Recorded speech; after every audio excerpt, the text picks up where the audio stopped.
Has your child ever come home from school telling you how someone was really mean to them? I think most parents have experienced this.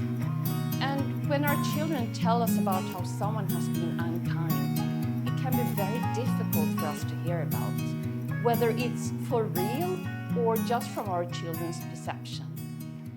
But here is something really important.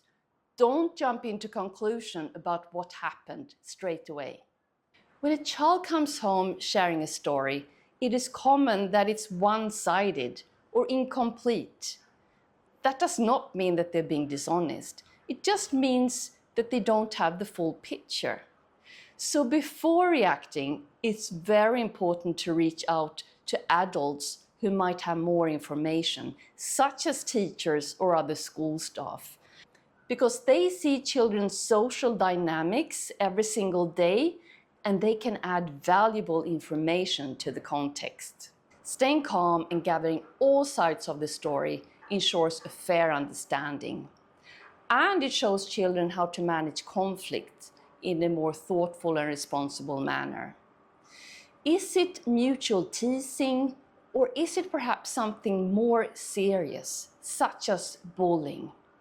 In this episode, we're going to talk about bullying, what it is, how it impacts our children, and what we can do to prevent it. My name is Gunilla Bengtsson. I've been an educator for over 20 years, and this podcast is called It Takes a Village.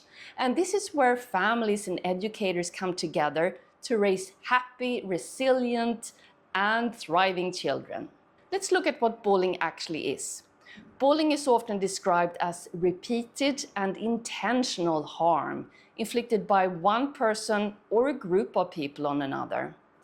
And bullying can be social, physical, verbal, or digital.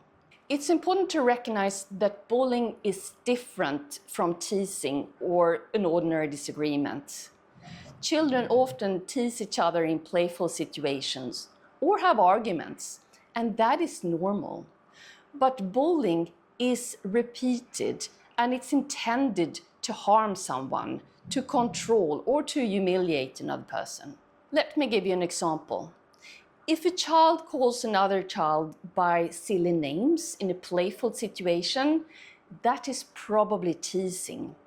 But if a child is being called silly names repeatedly and is also excluded from friendship groups and in play, well, that looks more like bullying.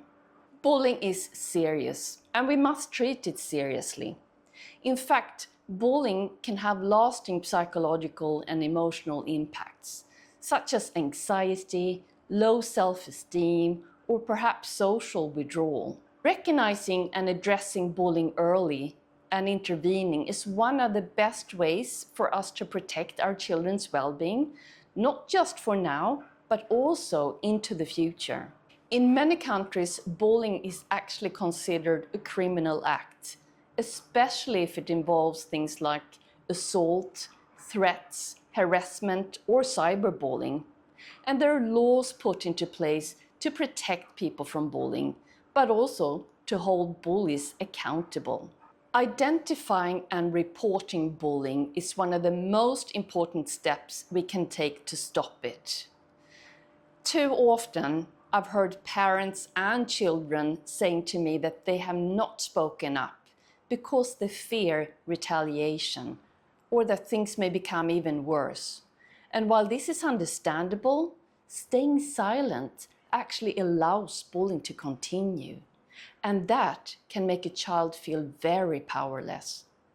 Most schools take bullying very seriously, and they understand confidentiality and privacy. Schools have also put structures in place, such as reporting systems and policies, and they have trained staff who can help victims of bullying, but also bullies, to change behaviors. If your child is victim of bullying, here are a few things I recommend that you do. Teach your child assertiveness. Standing up to a bully, saying, "Stop, I don't like that," or "that is not okay with me," can be very powerful. Also tell your child to get help. They should not be alone in a fearful situation. Having a buddy system can be very helpful. Make sure they have friends who can stay around and stand up together with your child against a bully. And please don't tell your child to retaliate. In fact, I've often come across children who say, "Mom or Dad told me to hit back."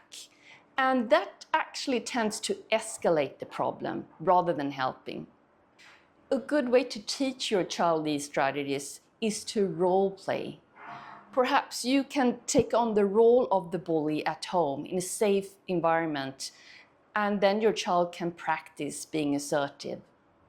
Your goal is to help your child feel safe, heard, and supported. Children who are victims to bullying need a trusted adult to talk to, someone who can listen actively. They also need their emotions to be validated, and they need to boost their self-confidence. So it can be a good idea to find something that your child is good at, such as a sport or maybe a game. I also advise you to keep a record in case the situation continues. A record could be very useful information to pass on to the school. We must also remember the bully. Why do some kids become a bully? There's usually a reason behind that.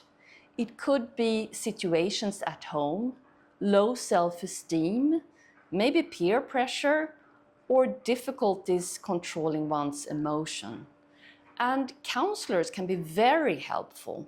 They can work with children, teaching them empathy and emotional control so that they can display more positive behaviors. And please, avoid labeling a child a bully too quickly. Focus on the behavior instead of the identity. This slight adjustment in language can make a big difference when it comes to guiding a child to change their behavior. In conclusion, yes, bullying is very serious. But when schools and families come together and collaborate, we can help our children overcome these challenges.